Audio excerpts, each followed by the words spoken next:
Hello students, good evening. कैसे हो आप सभी? I hope you are well and fine there. So आज हम लोग चर्चा करेंगे भारत के राष्ट्रपति, जो कि इंडियन पॉलिटी का बहुत ही इम्पोर्टेंट टॉपिक है, जो UPSC, PSC exams and other exams में काफ़ी इम्पोर्टेंट अपना प्लेस रखता है। तो आज हम लोग भारत के राष्ट्रपति के बारे में ही पढ़ेंगे। आप लोग जानते होंगे कि अपने भारत देश में पीएम होता है और क्या होता है? पीएम होता है, राष्ट्रपति होता है, ठीक है, प्रेसिडेंट।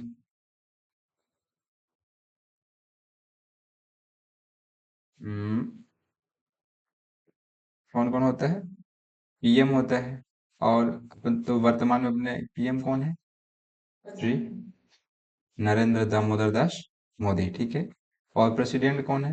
श्रीमती द्रौपदी मुर्मू, ठीक है।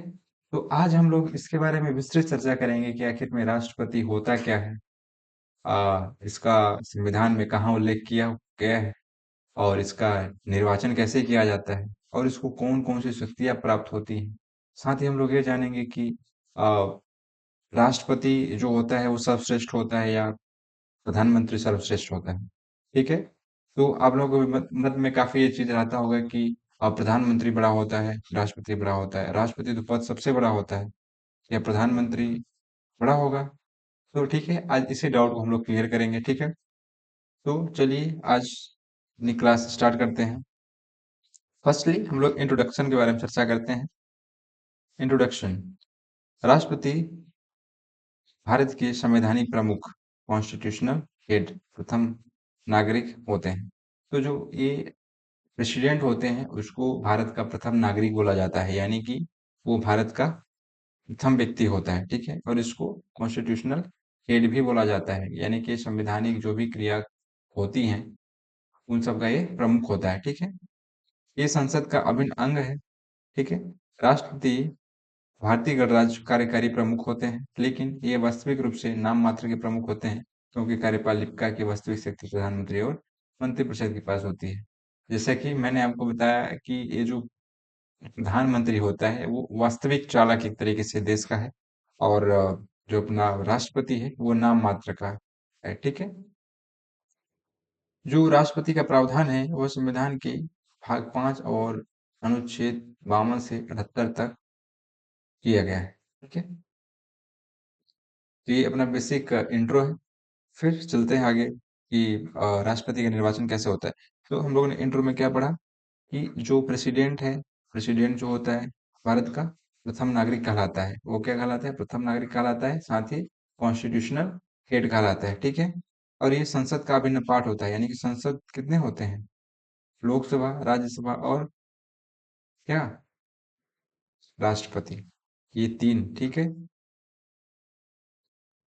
तो क्या होता है ये राष्ट्रपति? क्या होता है ये? भारतीय गणराज्य का कार्यकारी भी प्रमुख होता है। कार्यकारी मतलब एग्जीक्यूटिव और कॉन्स्टिट्यूशनल हेड, ये दोनों होता है, ठीक है ना। और जो ये राष्ट्रपति का प्रावधान है संविधान के अनुच्छेद 52 से 78 के बीच में है, और साथ ही यह भाग कौन कौन से भाग में है? ये भाग 5 में है, ठीक है। तो इंट्रो कंप्लीट हो गया। नेक्स्ट चलते हैं इसका निर्वाचन, यानी कि इसका चुनाव कैसे होता है, इसका इलेक्शन कैसे होता है प्रेसिडेंट का, ठीक है। राष्ट्रपति का चुनाव कैसे होता है? तो ये जो चुनाव होता है ये निर्वाचक मंडल के द्वारा होता है, ठीक है। राष्ट्रपति का चुनाव एक विशेष निर्वाचक मंडल द्वारा किया जाता है।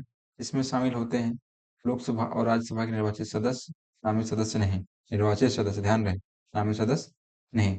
सभी राज्यों की विधानसभाओं के निर्वाचित सदस्य, विधान परिषद के सदस्य नहीं, ठीक है। दिल्ली और पुदुचेरी की विधानसभाओं के निर्वाचित सदस्य, ठीक। राष्ट्रपति के चुनाव की प्रक्रिया, मतलब इसमें देख हम लोगों ने देखा कि कौन कौन भाग लेता है राष्ट्रपति के चुनाव में। राष्ट्रपति के चुनाव में कौन कौन सा भाग लेता है? लोकसभा और राज्यसभा के निर्वाचित सदस्य, नामित सदस्य भाग नहीं लेंगे, ठीक है। और जो विधानसभा के निर्वाचित सदस्य हैं वो भाग लेंगे, विधान परिषद के सदस्य भाग नहीं लेंगे। और साथ ही दिल्ली और पुदुचेरी के विधानसभाओं के निर्वाचित सदस्य भी इसमें भाग लेंगे, ठीक है। तो देखते हैं प्रक्रिया क्या होती है। यह जो प्रक्रिया है आनुपातिक प्रतिनिधित्व प्रणाली के द्वारा ये जो चुनाव प्रक्रिया है किया जाता है, ठीक है। एकल संक्रमणीय मत प्रणाली का उपयोग किया जाता है। सांसदों और विधायिका के मतों का भार अलग अलग होता है। तो अनुपातिक प्रतिशत प्रणाली क्या होता है? वरीयता क्रम, समझते हो आप लोग? मतलब कि क्या होता है कि इसमें एक मान लीजिए अगर कोई जिससे मतदाता है उसको पर्चियां दी जाती हैं, ठीक है, तो इसमें क्रम लिखा होता है। एक नंबर पे मान लीजिए द्रौपदी मुर्मू लिखा है, सेकेंड नंबर पे रामनाथ कोविंद लिखा है, ऐसे लिखा हुआ है। आप किसको किस क्रम में रखना चाहते हो?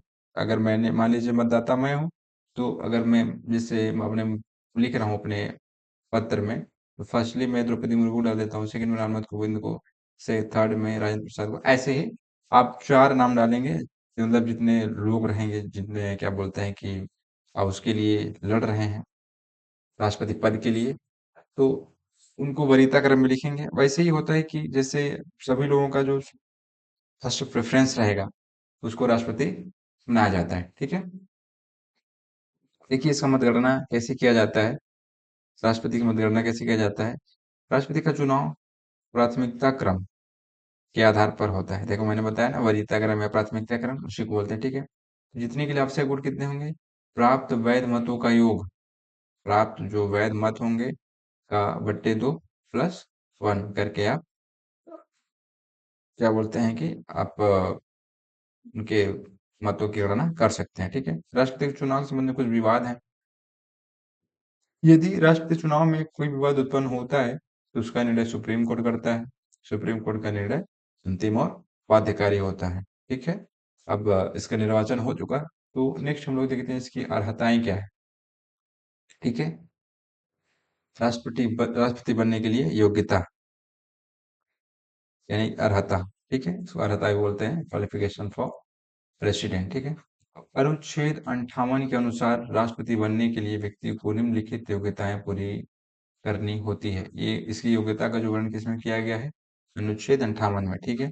सबसे पहले तो वो भारत का नागरिक होना चाहिए, जिसकी आयु 35 वर्ष होनी चाहिए, लोकसभा का सदस्य बनने के लिए योग्य होना चाहिए, किसी पद पर कार्यरत नहीं होना चाहिए।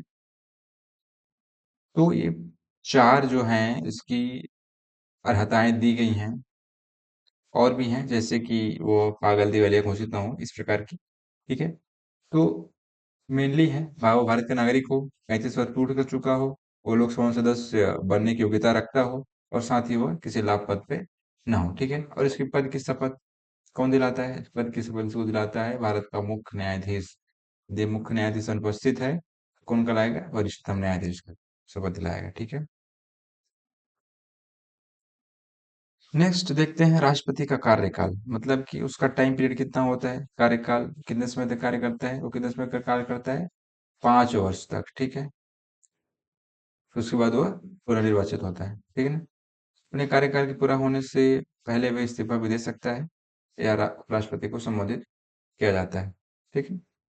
नेक्स्ट देखते हैं इसको हटाने की प्रक्रिया, यानी कि महाभियोग। राष्ट्रपति को हटाया भी जा सकता है, ठीक है। अनुच्छेद 61 के तहत महाभियोग लगाकर इसको हटाया जा सकता है। राष्ट्रपति को संविधान के उल्लंघन के आधार पर इसको हटाया जा सकता है। महाभियोग की प्रक्रिया देख लेते हैं कैसी है। महाभियोग का प्रस्ताव संसद के किसी भी सदन में पेश किया जा सकता है, ठीक है। प्रस्ताव को कम से कम 1/4 सदस्य का समर्थन होना चाहिए, 1/4 समर्थन होना चाहिए। प्रस्ताव पर विचार करने के लिए 14 दिन पूर्व सूचना देनी होती है। इसके बाद सदन में मतदान किया बनाया जाता है, और यदि 2/3 बहुमत से पारित हो जाता है तो इसे दूसरे सदन में भेजा जाता है। यदि दूसरा सदन भी इसे 2/3 बहुमत से पारित कर देता है तो राष्ट्रपति को पद से हटा दिया जाता है, ठीक है। तो ये महाभियोग की प्रक्रिया है। तो महाभियोग की प्रक्रिया जो है वो अनुच्छेद 61 में दी गई है, ठीक है।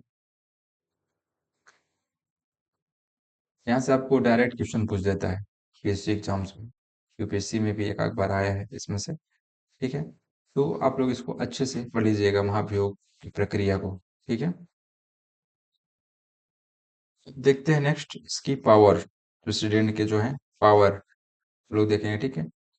फर्स्टली क्या है? कार्यपालिका शक्तियां, क्या? एग्जीक्यूटिव पावर, इसको क्या क्या प्राप्त है सरकार की तरफ से, ठीक है। तो ये देखेंगे, तो कार्यपालिका शक्तियां, राष्ट्रपति सभी कार्यपालिका कार्यों का संचालन करते हैं।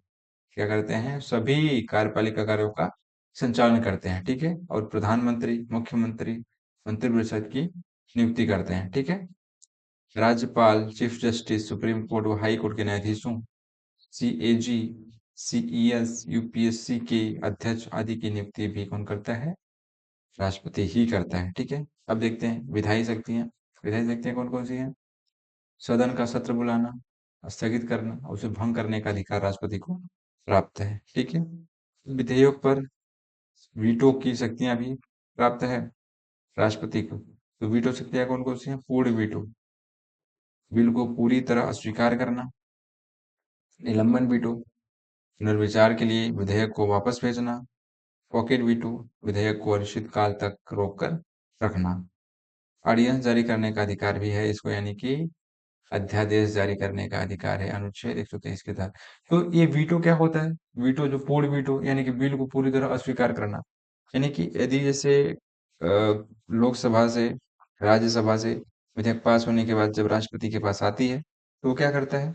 वो चाहे तो उसको स्वीकार करके वापस दे सकता है, या चाहे तो उसे अपने पास रख सकता है, ठीक है। और क्या कर सकता है? वो अस्वीकार कर सकता है, ठीक है। स्वीकार कैसे कर सकता है? वो भी सलाह के द्वारा ही स्वीकार कर सकता है, डायरेक्टली स्वीकार नहीं कर सकता, ठीक है ना। नेक्स्ट क्या है? जुडिशियल पावर, न्यायिक शक्तियां। अनुच्छेद 72 के तहत राष्ट्रपति को दया याचिका, पार्डन पावर देने का अधिकार है। क्षमादान, सजा पूरी तरह समाप्त करना। परिवर्तन, सजा प्रकार को बदलना।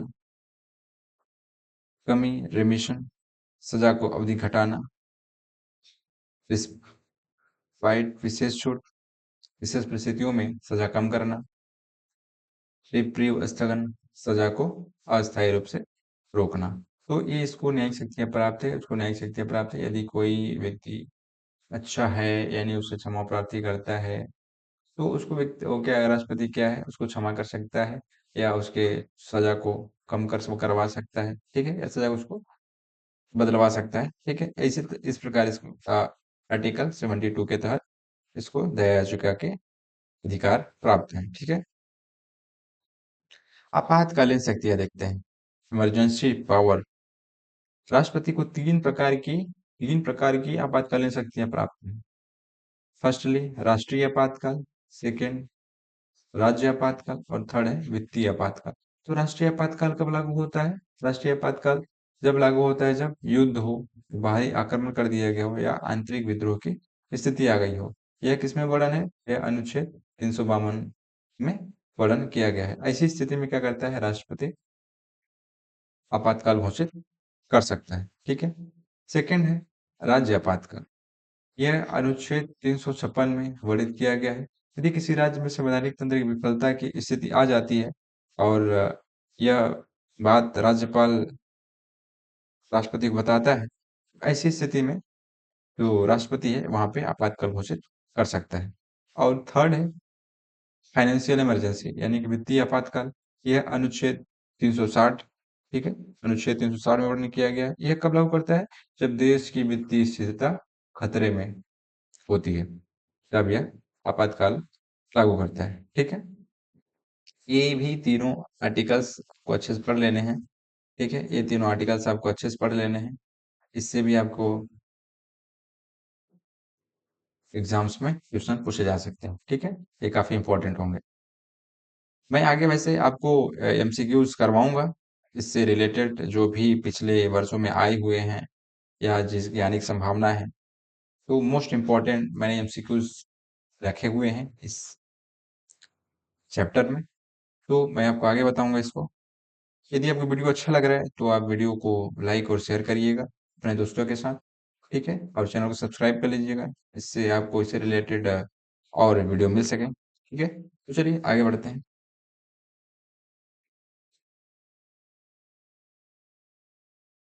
अब देखते हैं राष्ट्रपति की वास्तविक स्थिति कैसी है, रियल पोजीशन, ठीक है। राष्ट्रपति भारतीय राज्य का नाम मात्र का प्रमुख है, ठीक है। कार्यपालिका शक्तियां जो है वो प्रधानमंत्री और मंत्रिपरिषद में निहित है, और ये जो भी कार्य करता है, ये सभी कार्य अपने मंत्रिपरिषद के सलाह से ही करता है, ये स्वयं से कुछ नहीं करता। यदि उसको आपातकाल के लिए घोषणा करना है तो वो भी मंत्रिपरिषद की सलाह के ही करेगा। वो स्वयं से कुछ निर्णय नहीं ले सकता। ठीक है? वो मंत्रिपरिषद की सलाह के माध्यम से ही अपना निर्णय देगा। ठीक है? इसलिए हम इसको बोलते हैं कि ये नाम मात्र का शासक है, बाकी कार्य कौन संभालता है? पीएम संभालता है, मंत्रिपरिषद संभालता है। बिना उन सब के मत के ये कुछ नहीं कर सकते। ठीक है? आगे देखते हैं हम लोग अध्यादेश जारी करना। जो इसको शक्ति मिली है आर्टिकल 123 के तहत, कि राष्ट्रपति अध्यादेश जारी करता है, तो इसको हम लोग डिटेल से पढ़ते हैं। इससे भी यूपीएससी में क्वेश्चन बनते हैं, तो इसको हम लोग अच्छे से पढ़ लेते हैं। ठीक है? तो अध्यादेश क्या होता है? जब संसद सत्र में न हो तो राष्ट्रपति मंत्रिपरिषद की सलाह पर अस्थायी कानून जारी कर सकते हैं। अस्थायी कानून ही क्या होता है? अध्यादेश होता है। ठीक है? तो इसके लिए क्या शर्तें होंगी? पहली बात कि संसद का सत्र न चल रहा हो। ठीक है? और दूसरी बात, तत्कालिक आवश्यकता हो, मंत्रिपरिषद की सलाह पर जारी हो। ठीक है? और इसकी अवधि कैसी होगी? अध्यादेश संसद के अगले सत्र की पहली बैठक से 6 सप्ताह तक वैध रहता है। अध्यादेश जो है वो संसद की अगली सत्र की पहले बैठक से अगले सत्र की पहले बैठक से 6 सप्ताह तक वैध रहता है। ठीक है? यदि संसद इसे मंजूरी नहीं देती तो यह स्वतः ही समाप्त हो जाता है। ओके? इसकी समाप्ति कैसे होता है? ये संसद द्वारा अस्वीकृत कर दिया जाए तो समाप्त हो जाएगा, पहली बात। और 6 सप्ताह बाद यह स्वतः ही समाप्त हो जाता है। ठीक है? और तीसरी बात क्या है? राष्ट्रपति द्वारा मंत्रिपरिषद की सलाह पर वापस लिया जा सकता है। ठीक है? अगर राष्ट्रपति मंत्रिपरिषद सलाह से इसको वापस लेता है तो भी यह समाप्त हो जाएगा। कुछ महत्वपूर्ण निर्णय इसके तहत लिए गए हैं, इसको देखते हैं। डीसी बधवा केस 1987, इसमें अध्यादेश को बार बार नवीनीकृत करना संवैधानिक नैतिकता के खिलाफ बताया गया है। ठीक है? सेकंड केस है जो केशवा भारती केस 1973, अध्यादेश संविधान के मूल ढांचे का उल्लंघन नहीं कर सकता, यह उसमें कहा गया है। ठीक है? तो अध्यादेश बेसिकली क्या है? अध्यादेश तो हम लोग देखते हैं यह राष्ट्रपति को शक्ति प्राप्त है अनुच्छेद 123 के तहत। और यह कब लागू कर सकता है? यह जब सदन का सत्र न चल रहा हो। क्या? सदन का सत्र न चल रहा हो और इसकी आवश्यकता हो, साथ ही मंत्रिपरिषद की सलाह पर यह जारी होती है। ठीक है? और इसकी अवधि कितने तक होती है? अवधि इसकी लगभग 6 सप्ताह तक मानी जाती है। ठीक है? मतलब अगली बैठक जो आने वाली है उसकी बैठक से 6 सप्ताह तक वैध रहता है। ठीक है? तो अब नेक्स्ट देखते हैं हम लोग क्या इसके फायदे क्या हैं और इसके नुकसान क्या हैं अध्यादेश जारी करने के। तो पहली बात तो इसके फायदे हैं, आपात स्थिति में त्वरित कानून निर्माण किया जा सकता है और साथ ही संसद के सत्र से पहले जरूरी फैसले लेना संभव हो पाता है। ठीक है? और इसके नुकसान क्या है? इसके नुकसान है लोकतांत्रिक प्रक्रिया कमजोर पड़ सकता है, साथ ही सरकार इसे संसद को दरकिनार करने के लिए इस्तेमाल कर सकती है। ठीक है? तो ये इसके फायदे नुकसान है अध्यादेश के। और अध्यादेश कब लागू होता है, कैसे, इसकी अवधि कितनी होती है और किस आर्टिकल में है, ये आप सबको एकदम अच्छे से माइंड में बैठना चाहिए, ताकि आप अच्छे से क्वेश्चन को सॉल्व कर पाए आने वाले एग्जाम्स में। ठीक है? नेक्स्ट देखते हैं इसकी पार्डन पावर। हम लोगों ने अध्यादेश की शक्ति देख ली, अब देखते हैं इसकी पावर, पार्डनिंग पावर यानी कि क्षमादान की शक्ति। ठीक है? इससे भी क्वेश्चन बनते हैं। ठीक है? इसलिए मैंने सोचा कि इन दो जो इसकी शक्तियां हैं इनको उठा के अलग से आपको अच्छे से समझाया जाए। ठीक है? ये शक्ति अब राष्ट्रपति को मिलती है आर्टिकल 72 के तहत। ठीक है? राष्ट्रपति को संविधान के अनुच्छेद 72 के तहत एक याचिका स्वीकार करने और सजा में बदलाव करने की शक्ति दी गई है। ठीक है? किन मामलों में ये लागू होती है? संघीय कानूनों के तहत दी गई सजा, सशस्त्र बलों की अदालत द्वारा दी गई सजा, मृत्युदंड के मामलों में विशेष अधिकार। तो ये किस किस मामलों में ये समाधान की शक्ति प्राप्त है? संघीय कानूनों के मामलों में, सशस्त्र बलों की अदालत द्वारा यदि कोई सजा दी गई उसके मामले में, मृत्युदंड के मामलों में भी ये इसके विशेष अधिकार प्राप्त है। ठीक है? तो देख लेते हैं समाधान के प्रकार कौन कौन से हैं इसके। तो फर्स्ट है पार्डन यानी पूर्ण समाधान, वो चाहे तो सजा को पूरी तरह समाप्त कर सकता है। ठीक है? सेकंड क्या है? परिवर्तन यानी कि सजा को परिवर्तन कर देता है। यानी कि यदि किसी व्यक्ति को सजा काफी गंभीर है, मृत्युदंड या उम्र कैद है, तो उसे क्या किया जा सकता है, यदि मृत्युदंड है तो उसको उम्र कैद में बदला जा सकता है। ठीक है। रेमिशन यानी कि कमी, सजा की अवधि घटाई जाती है लेकिन सजा का प्रकार वही रहता है। ठीक है। ये भी राष्ट्रपति को शक्ति प्राप्त है कि यदि कोई व्यक्ति उससे क्षमा याचना करता है तो उसकी सजा की अवधि घटा सकता है लेकिन उसका सजा का प्रकार वही होगा। डिस्पाइट, डिस्पाइट यानी विशेष छूट, किसी विशेष परिस्थिति में जैसे गर्भावस्था में, दिव्यांगता में सजा की कमी की जा सकती है, वो भी किसके द्वारा, राष्ट्रपति के द्वारा, वो भी कैसे, मंत्रिपरिषद के सलाह पर। ठीक है। रिप्राइव, स्थगन, सजा को अस्थायी रूप से रोकना यानी विशेष रूप से मृत्युदंड से पहले उसे चाहे तो वो सजा को रोक सकता है। ठीक है। तो ये इसकी समाधान की शक्तियां हो गई। समाधान की शक्तियां किसमें दी हुई हैं, आर्टिकल 32, सॉरी आर्टिकल 32 में है ना, आर्टिकल 32 में। ठीक है। तो इसको आप लोग ध्यान रखिए कि किस किस मामले में ये सजा के प्रावधान को क्षमा कर सकता है। ठीक है। तो बेसिकली हम लोगों का ये टॉपिक कंप्लीट हो चुका है, लेकिन अब लास्ट में इसके कुछ, सॉरी, इसी से समाधान से रिलेटेड कुछ निर्णय देख लेते हैं। और अभी इसके बाद हम लोग देख लेंगे कि अपने जो टोटल 15th जो प्रेसिडेंट रहे हैं उनकी एक सारणी देख लेंगे हम लोग। ठीक है। तो सबसे पहले हम लोग इसके कुछ महत्वपूर्ण निर्णय देख लेते हैं पार्डन से रिलेटेड। तो कहोर सिंह बनाम तमिलनाडु राज्य 1918 में समाधान मनमाने तरीके से नहीं दिया जा सकता, ऐसा बोला गया है कि आप किसी को भी मनमाने तरीके से समाधान नहीं दे सकते। ठीक है। शत्रुघ्न चौहान बनाम भारत सरकार 2014, राष्ट्रपति को दया याचिका पर निर्णय जल्द लेना चाहिए। और ये भी, ये जो निर्णय दिए गए हैं 2014 में, तो ये भी क्या है कि दया याचिका पर जल्दी निर्णय लेना चाहिए, बहुत टाइम नहीं लगाना चाहिए। ठीक है। गवर्नर बनाम राष्ट्रपति, देखते हैं कि क्या है कि गवर्नर और राष्ट्रपति में, गवर्नर को भी समाधान की शक्तियां प्राप्त है, ऐसा नहीं है कि उसको प्राप्त नहीं है, उसको भी प्राप्त है। ठीक है। तो इन दोनों में क्या मतलब भेद है उसको देखते हैं थोड़ा सा। गवर्नर को जो है अनुच्छेद 161 के तहत ये शक्तियां प्राप्त है। ठीक है। केवल राज्य कानूनों के तहत ही सजा माफ कर सकता है वो। ठीक है। गवर्नर जो है अनुच्छेद 161 में केवल राज्य कानूनों के तहत ही सजा माफ कर सकते हैं, लेकिन जो राष्ट्रपति है वो अनुच्छेद 72 के तहत सभी केंद्रीय अपराधों, मृत्युदंड के मामलों में भी हस्तक्षेप कर सकते हैं। ठीक है। अब आप लोगों के मन में जो मैंने पहले चीज बोला था, पीएम और प्रेसिडेंट में कौन सबसे ज्यादा पावरफुल है, तो आप मेरे हिसाब से, जैसा अपने भारत की व्यवस्था है, तो प्रेसिडेंट जो है कि उसकी मंजूरी के बिना तो कोई कार्य नहीं होता, लेकिन उस पे प्रतिबंध भी होता है। जैसे कि कोई भी यदि विधेयक जाता है उसके पास, तो उसको क्या होता है, अगर रख सकता है अपने पास तो ठीक है, लेकिन यदि उसको वापस करेगा, मतलब कि उसको पुनः विचार करने के लिए, तो यदि लोकसभा या राज्यसभा वो उसको पूरा वापस दे देता है तो उसको क्या करना है, स्वीकार करना ही पड़ता है। ऐसा हो जाता है। और इसको जब कोई भी निर्णय लेना होता है तो ये मंत्रिपरिषद की सलाह से ही निर्णय लेता है। और मंत्रिपरिषद का जो मुखिया कौन है, मंत्रिपरिषद का मुखिया होता है प्राइम मिनिस्टर। तो सोच लो कि जितने भी काम होते हैं वो प्राइम मिनिस्टर ही करता है। ठीक है। तो राष्ट्रपति नाम मात्र का राजा है। तो हम लोग बोल सकते हैं कि सबसे पावरफुल जो है वो पीएम है। लेकिन जो अपना राष्ट्रपति भी कम नहीं है, उसको कम नहीं कह सकते क्योंकि भारत का प्रथम नागरिक है। ठीक है। मैं आप लोगों की जैसी, जो और एक बात और है कि जो ये आपातकालीन शक्तियां हैं और समाधान की शक्ति है, ये पीएम को प्राप्त नहीं है। ठीक है। इतना ध्यान रहे। कार्य संचाल, लेकिन बात ये है, प्राप्त तो नहीं है लेकिन उसके सलाह के बिना ये कर भी तो नहीं सकता। ठीक है। ये भी आप लोगों को जानना जरूरी है। तो ऐसा है। तो आप लोग खुद सोच लो कौन ज्यादा पावरफुल है, कौन ज्यादा पावरफुल नहीं है। ठीक।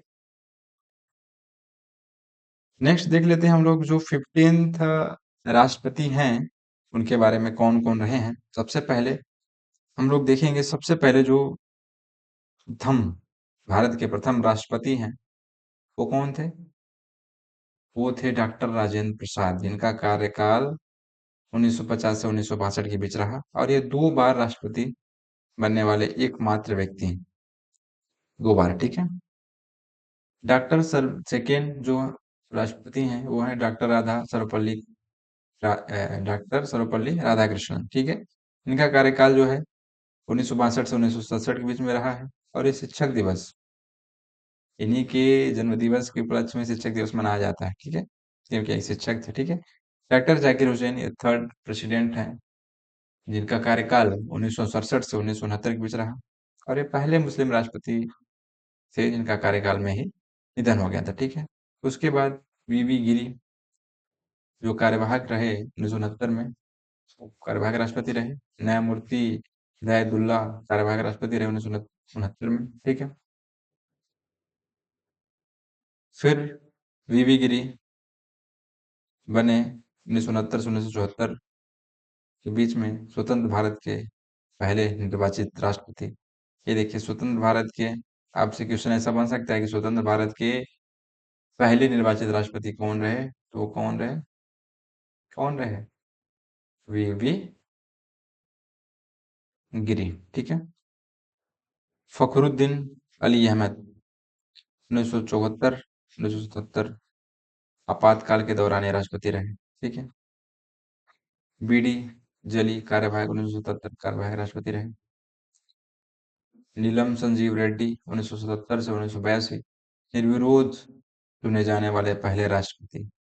ये देखिए, कौन रहे निर्विरोध चुने जाने वाले पहले राष्ट्रपति, कौन रहे? ये थे नीलम संजीव रेड्डी, ठीक है। ज्ञानी जैल सिंह 1982 से 1987, ठीक है। तो ये पहला सिख राष्ट्रपति थे, ठीक है। ज्ञानी जैल सिंह के पहले सिख राष्ट्रपति थे। आर वेंकट रमन 1987 से 1992 के बीच में पूर्व वित्त मंत्री, ये पूर्व वित्त मंत्री भी रहे हैं, ठीक है। फिर जो 9वें राष्ट्रपति रहे डॉक्टर शंकर दयाल शर्मा 1992 से 1997 के बीच रहे, यह पूर्व उपराष्ट्रपति भी रह चुके हैं। के आर नारायण 1997 से 2002 के बीच में पहले दलित राष्ट्रपति, यह पहले दलित राष्ट्रपति रहे, ठीक है। डॉक्टर एपीजे अब्दुल कलाम 2002 से 2007 के बीच में, इन्हें मिसाइल मैन ऑफ इंडिया भी कहा जाता है, ठीक है। प्रतिभा पाटिल 2007 से 2012 के बीच में भारत की पहली महिला राष्ट्रपति रही। प्रतिभा पाटिल जो है वह भारत की पहली महिला राष्ट्रपति रही हैं, ठीक है। प्रणब मुखर्जी 2012 से 2017 के बीच में ये रहे, और ये पूर्व वित्त मंत्री भी थे, ठीक है। रामनाथ कोविंद 2017 से 2022 के बीच में ये दूसरे दलित राष्ट्रपति, रामनाथ कोविंद जो थे दूसरे दलित राष्ट्रपति बनते हैं। पहले कौन थे? के आर नारायण, ठीक है। द्रौपदी मुर्मू 2022, जो कि वर्तमान में अभी भी हैं, भारत की पहली आदिवासी महिला राष्ट्रपति हैं, ठीक है। अब हम लोग राष्ट्रपति टॉपिक को लगभग लगभग कंप्लीट कर चुके हैं। उसके बाद हम लोग देखेंगे इसके एमसीक्यूज को, इससे आपका कॉन्सेप्ट क्लियर हो जाए और आप लोगों का ये जो मैंने चैप्टर पढ़ाया उसका रिवीजन हो जाए, ठीक है। चलिए स्टार्ट करते हैं अपना फर्स्ट एमसीक्यू। क्या है फर्स्ट क्वेश्चन? क्या है? भारत के राष्ट्रपति के संबंध में निम्नलिखित में से कौन सा कथन सही है? राष्ट्रपति भारत के प्रथम नागरिक होते हैं। राष्ट्रपति की संसद के दोनों सदनों के नाम सदस्य भी चुनते हैं। राष्ट्रपति की न्यूनतम आयु 40 वर्ष होनी चाहिए। राष्ट्रपति लोकसभा और राज्यसभा दोनों को भंग कर सकते हैं। तो इसमें बोला है कौन सा कथन सही है। फर्स्टली ये तो गलत हो गया, क्योंकि इसकी 35 वर्ष है, ठीक है। तो 4 तो हो नहीं सकता, ठीक।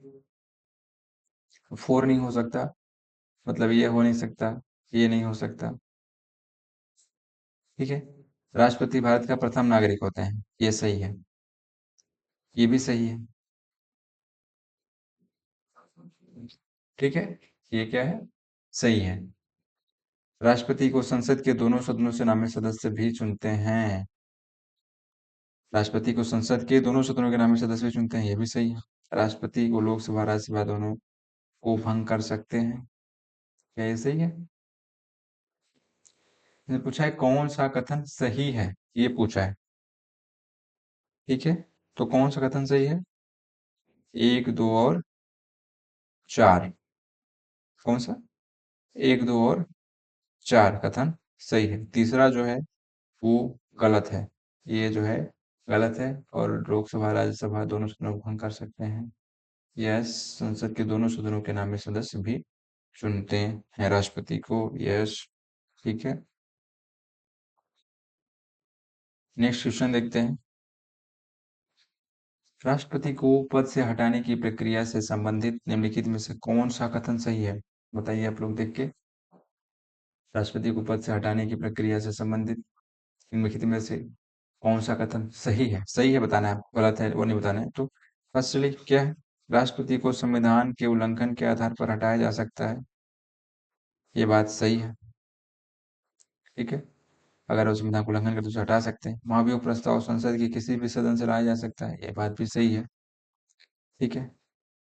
प्रस्ताव पारित करने के लिए प्रत्येक सदन की कुल सदस्यता के 2/3 बहुमत की आवश्यकता होती है। प्रस्ताव पारित करने के लिए 1/4 की आवश्यकता होती है। पहली बात, ये गलत है, ठीक है। जो प्रस्ताव पारित करेंगे कुल सदस्यता की 2/3 बहुमत की आवश्यकता नहीं, ये गलत है। वो 1/4 की आवश्यकता होती है, ठीक है। महाभियोग प्रस्ताव को सदन के दोनों सदनों द्वारा पारित किए जाने के बाद राष्ट्रपति को पद छोड़ना होता है। ये सही है। तो 1, 2 और 4 सही है। 1, 2 और 4 सही है। थर्ड वाला जो है वो गलत है, ठीक है। नेक्स्ट क्वेश्चन जो है उसको देखते हैं। राष्ट्रपति की अध्यादेश जारी करने की शक्ति से संबंधित कौन सा कथन सही है? अध्यादेश से संबंधित है तो यह शक्ति अनुच्छेद 123 में दी गई है। फर्स्टली ये सही है, ठीक है। तो लोग बताइए, पहले कमेंट करके बताइएगा मेरे को, ठीक है। संसद के सत्र में रहते हुए भी राष्ट्रपति अध्यादेश जारी कर सकता है, ये गलत है। संसद का जो सत्र है वह खत्म होना चाहिए, ठीक है। चलते हुए वो भंग नहीं कर सकता, मतलब कि रहते हुए अध्यक्ष जारी नहीं कर सकता, ठीक है। संसद के सामने अगले सत्र की पहली बैठक से 6 सप्ताह तक वैध होता है। हाँ, ये सही है। अध्यादेश की को राष्ट्रपति मंत्री की सलाह से बिना जारी कर सकता है। मंत्रिपरिषद की सलाह के बिना जारी कर सकता है क्या अध्यादेश? हम्म, बताइए आप लोग, क्या हो सकता है? जारी कर सकता है क्या? कैसे बोलते हैं ना आप, तो उसका क्या आंसर हो सकता है? जारी कर सकता है क्या? यस, वो जारी कर सकता है। तो इसका सही आंसर क्या होगा? 1, 3 और सॉरी सॉरी सॉरी सॉरी, अध्यादेश जारी नहीं कर सकता ये, ठीक है ना। तो 1 और 3 इसका सही आंसर होगा, ठीक है। मंत्रिपरिषद की सलाह के बिना ये कुछ कर ही नहीं सकता, एक तरीके से मान लो आप, ठीक है। नेक्स्ट क्वेश्चन है, राष्ट्रपति के चुनाव के संबंध में निम्नलिखित में कथनों का कौन सा सही नहीं है? चुनाव के संबंध में आपको बताना है कि कौन सा कथन सही नहीं है, ठीक है। क्वेश्चन को ध्यान से पढ़ें। फर्स्टली, राष्ट्रपति का चुनाव अनुपातिक प्रतिनिधित्व प्रणाली से होता है। सही बात है, सही बात है, ठीक है। राष्ट्रपति को निर्वाचन मंडल में संसद के नामित सदस्य भी मतदान करते हैं। संसद के नामित सदस्य भी मतदान करते हैं, ये गलत है।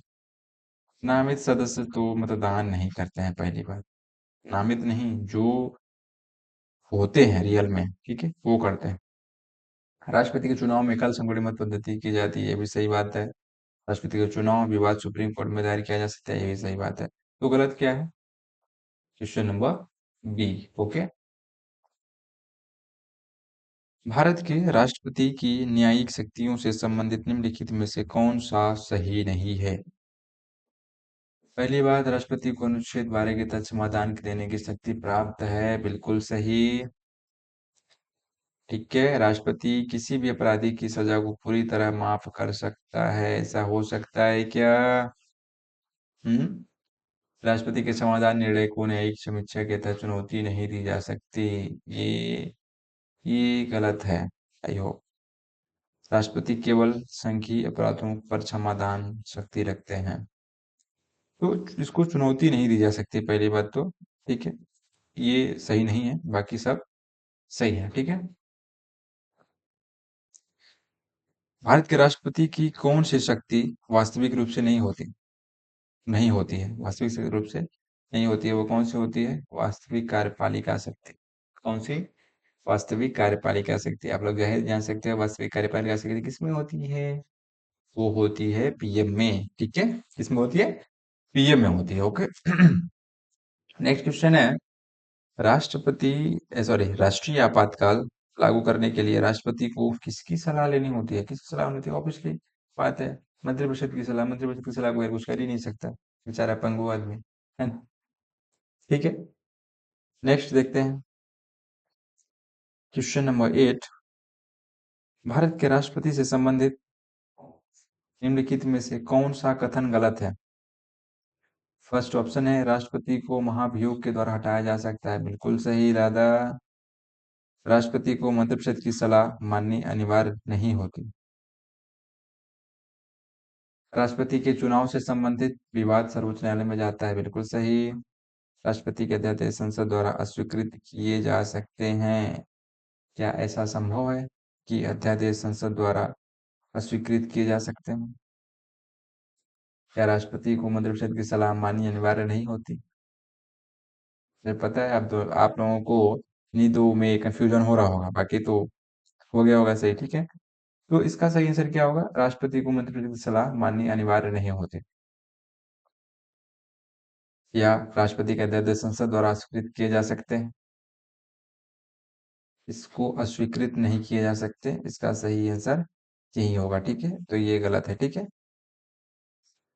राष्ट्रपति की वीटो शक्ति से संबंधित कौन सा कथन सही नहीं है?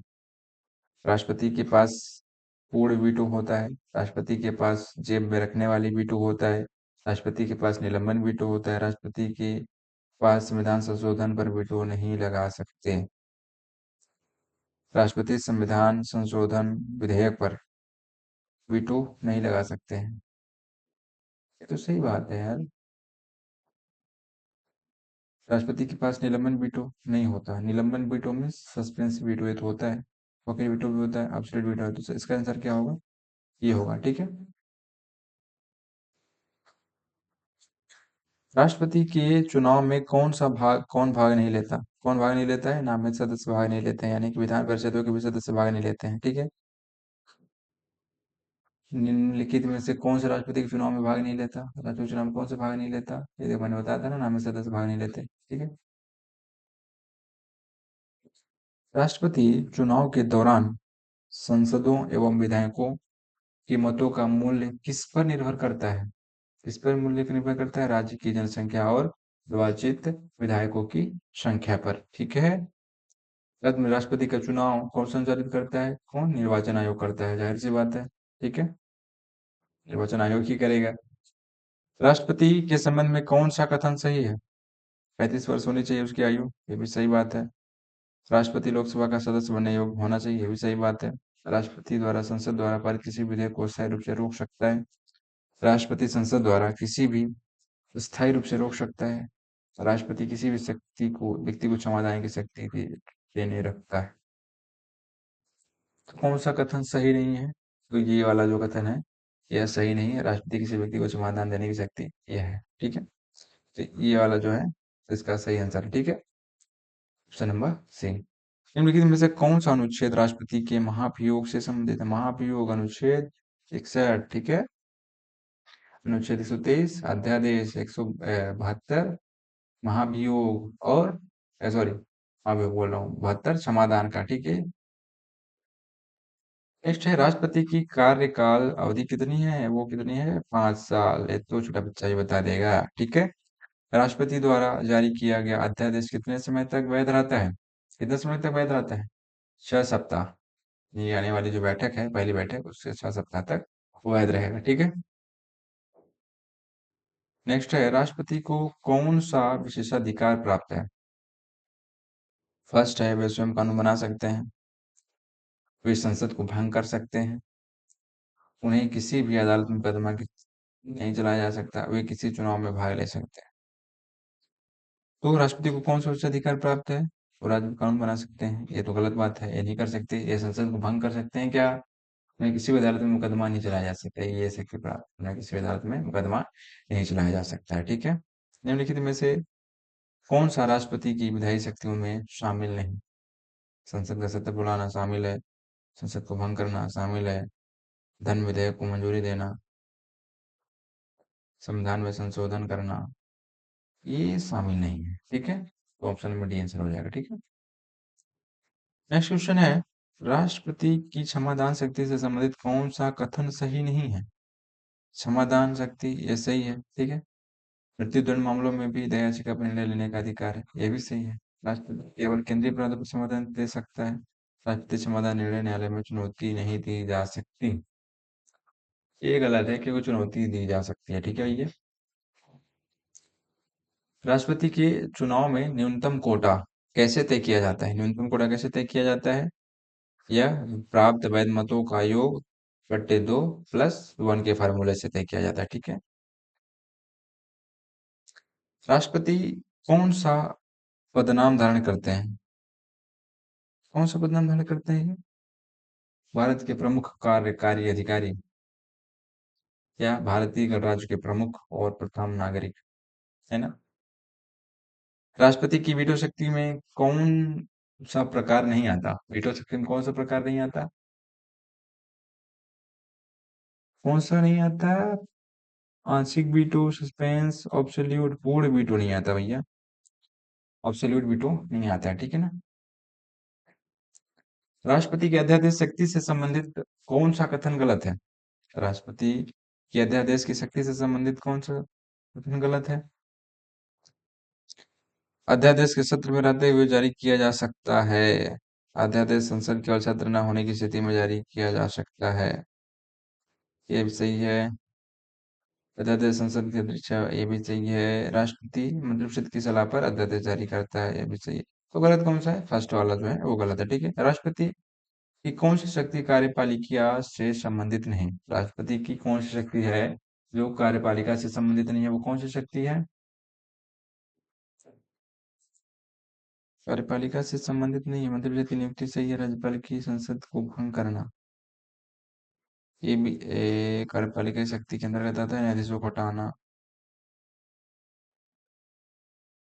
नियुक्ति नियुक्ति भंग करना, ये तो आपके कार्यपालिका शक्ति के अंतर आएगा नहीं कि न्यायाधीशों को हटाना भी तो आएगा, ये भंग करना नहीं आएगा, सॉरी, भंग करना में आपका कुछ अलग आ जाता है। ठीक है, तो इसका सही आंसर सी होगा। ठीक, हटाना नियुक्ति करना, सॉरी, न्यायाधीश को हटा भी नहीं सकता, न्यायाधीश को इसके द्वारा नहीं हटाया जा सकता, ऐसी प्राप्त नहीं है इसको, तो इसका सही आंसर डी होगा। ठीक है, आप लोगों को ध्यान रहे, इसका सही आंसर डी होगा। ओके, सो आज का क्लास अपना कंप्लीट हो चुका है। कैसा लगा आज का क्लास? लोग कमेंट करके जरूर बताइएगा और अपने दोस्तों को ज़्यादा से ज़्यादा शेयर करिएगा। ठीक है, तो मैं आप लोगों से लेता हूँ विदा। जय हिंद।